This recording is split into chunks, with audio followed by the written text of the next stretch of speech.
ক্যাবিনেটে আছেন, আমরা সাম্প্রতিক সময়ে দেখতে পাই যে আদালত অঙ্গনে কি আসলে হচ্ছে। আপনি নিজেও একজন আইনজীবী, পরিবেশ আইনজীবী হিসেবে আপনি অনেক বেশি প্রমিনেন্ট, কিন্তু আইনজীবী হিসেবে যেটা যে মব জাস্টিস যেটাকে বলা হচ্ছে, যেটা হচ্ছে, সেটা এই সরকার আসলে অন্তর্বর্তীকালীন সরকার এটা দায় আসলে এড়াতে পারে কিনা?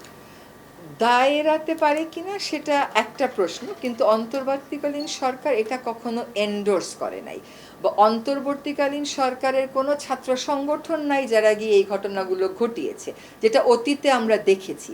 কাজে অন্তর্বর্তীকালীন সরকার কোনোভাবেই এই ঘটনাগুলো যে এন্ডোর্স করে না, এটা প্রধান উপদেষ্টা থেকে নিয়ে শুরু করে আইন উপদেষ্টা, স্বরাষ্ট্র উপদেষ্টা বলেছে, আজকে আবার আমাকে জিজ্ঞেস করছেন। আমি একজন আইনজীবী হিসাবে এটা এন্ডোর্স করার তো কোনো সুযোগ নাই, কিন্তু আপনারাও তো সকলেই এই সমাজের মানুষ, আপনারাও দেখছেন যে অনেকগুলো প্রতিবন্ধকতাকে সাথে নিয়ে আমাদের কাজ করতে হচ্ছে। এখন যদি আমরা বলি যে আসামিকে আমরা রেগুলার কোর্ট টাইমের বাইরে আগে বা পরে নিয়ে যাব, তখন আবার আপনি এসে আমাকে প্রশ্ন করবেন, তাহলে তো বিচার কাজের স্বচ্ছতা থাকছে না। এখন আমার যে চ্যালেঞ্জগুলো আছে সেই চ্যালেঞ্জগুলো পুরোপুরি এখনো মোকাবেলা করা হয়ে ওঠেনি, কিন্তু অন্তর্বর্তীকালীন সরকারের কোনো সদস্য এইটাতে কোনোভাবে এন্ডোর্স করতে পারে না। এবং এর আগের যে ঘটনাগুলো আমাদের আগের, সেগুলোতে আপনারা দেখেছেন যে কারা ওই কাজগুলো করেছে। আপনি একবারের জন্য বলতে পারবেন না যে অন্তর্বর্তীকালীন সরকারের পৃষ্ঠপোষকতায় এই কাজগুলো হয়েছে।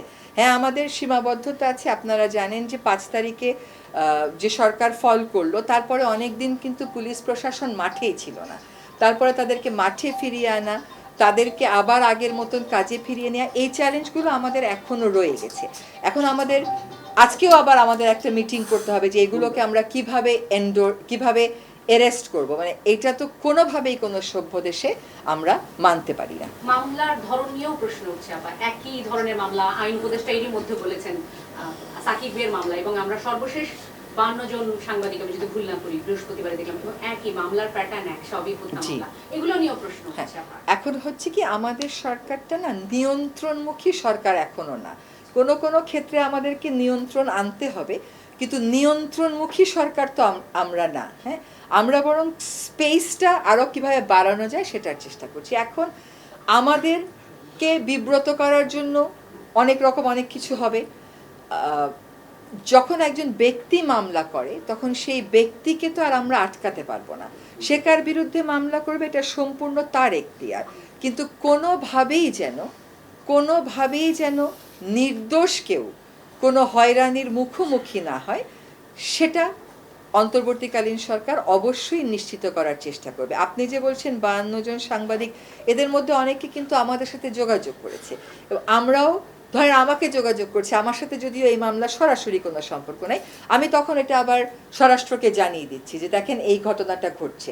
তো যেখান থেকে যত কমপ্লেইন পাচ্ছি সেগুলো আমরা স্বরাষ্ট্রকে জানাচ্ছি, এবং সকলেই যখন মনে করবে সে হয়রানিমূলক মামলার মুখোমুখি হয়েছে, স্বরাষ্ট্র মন্ত্রণালয়কে যেন তারা জানিয়ে রাখে, এবং আমাদের নিজস্ব একটা পর্যবেক্ষণ ব্যবস্থা যে আমরা গড়ে তুলবো, সেজন্য আরেকটু সময় আমাদেরকে দিতে হবে। আপা, পুলিশের বিষয়টা যেহেতু আনুষ্ঠানিক, মানে এখন সামাজিক মাধ্যমে পুলিশের যে ভিডিওগুলো প্রকাশ হচ্ছে, সেই ভিডিও দেখার পর এই পুলিশ বাহিনীকে পুনর্গঠন করা আসলে কোনোভাবেই সম্ভব কিনা, বা মানুষের আস্থা তৈরি সম্ভব কিনা এই বাহিনীর ব্যাপারে?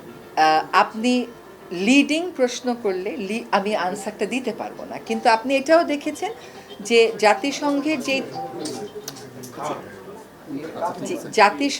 যে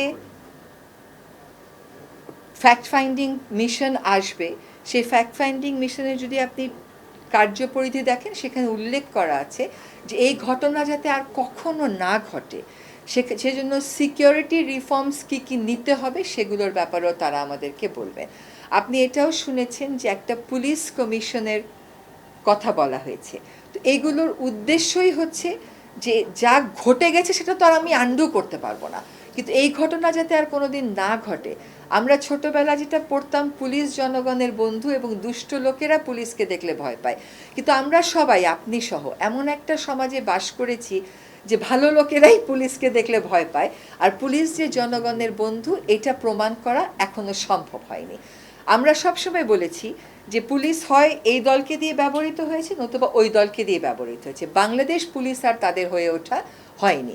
পুলিশের মধ্যেও কিন্তু পরিবর্তনের একটা বিশাল তারা আছে, কারণ তারাও বুঝতে পারছে যে জনগণের কাছে তাদেরকে গ্রহণযোগ্য হিসাবে উপস্থাপন করতে তাদেরকে অনেক কাজ করতে হবে।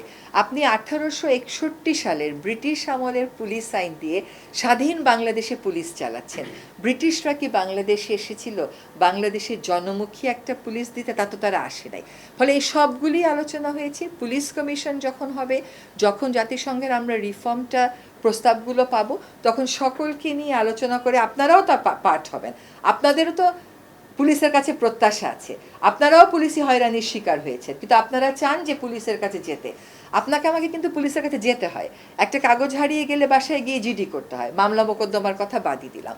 ফলে সকলে মিলে পুলিশ কমিশনের মাধ্যমে কেমন করে একটা জনমুখী পুলিশ, বাংলাদেশ পুলিশ আমরা গড়ে তুলতে পারি, সেটাই হোক আমাদের ইচ্ছা। আর এখানে আমরা এবং আপনারা বলে কিছু নাই, বারবার আহ্বান জানানো হচ্ছে যে আমরা একটা পরিবারের মতন করে যেন সবাই কাজ করি, আমরা একটা শক্তি হিসাবে যেন সকলে কাজ করি। কমিশনে কতদিন লাগতে পারে?